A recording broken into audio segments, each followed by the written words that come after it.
News టీటీడీకి కల్తీ నెయ్యి సరఫరా చేసిన కేసులో దేవస్థానం మాజీ చైర్మన్ వైవి సుబ్బారెడ్డిని సిట్ విచారించనుంది. విచారణకు హాజరు కావాల్సిందిగా దర్యాప్తు అధికారులు ఆయనకు ఇప్పటికే నోటీసులు జారీ చేశారు. అయితే తిరుపతి రావడానికి తనకు ఆరోగ్యం సహకరించడం లేదంటూ ఆయన సమాచారం ఇచ్చినట్టు తెలిసింది. దీంతో 20న సిట్ అధికారులు హైదరాబాద్ వెళ్లి అక్కడే ఆయన విచారించనున్నట్టు సమాచారం.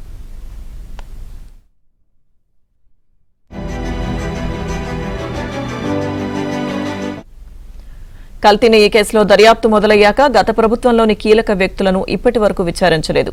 టీటీడీకి నెయ్యి ఎక్కడి నుంచి వచ్చింది, ఎలా వచ్చింది, కల్తీ ఎక్కడ జరిగింది, కల్తీ ఎలా చేశారు అన్న కోణంలోనే విచారణ కొనసాగింది. టీటీడీకి నెయ్యి సరఫరా చేసిన డెయిరీపైనే దర్యాప్తు బృందం దృష్టి కేంద్రీకరించింది. ఇప్పుడు దర్యాప్తు కీలక దశకు చేరుకున్న నేపథ్యంలో కీలక వ్యక్తులను విచారించడంపై సిట్ దృష్టి సారించింది.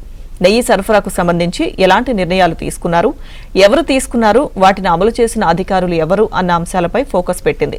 ఈ క్రమంలో గత ప్రభుత్వంలో ఎక్కువ కాలం పాటు టీటీడీ చైర్మన్ గా పనిచేసిన వైవి సుబ్బారెడ్డికి నోటీసులు జారీ చేసింది.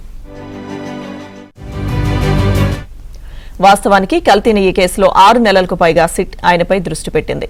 లోతుగా ఆరా తీస్తే భోలేబాబా డైరీ డైరెక్టర్లతో ఆయన పిఏ కడూరు చిన్న అప్పన్న మంతనాలు సాగించినట్టు, ఆర్థిక లావాదేవీలు నడిపినట్టు వెల్లడైంది. అతన్ని 2 సార్లు విచారించిన సిట్ గత నెల 29న అరెస్టు చేసి రిమాండ్కు పంపింది.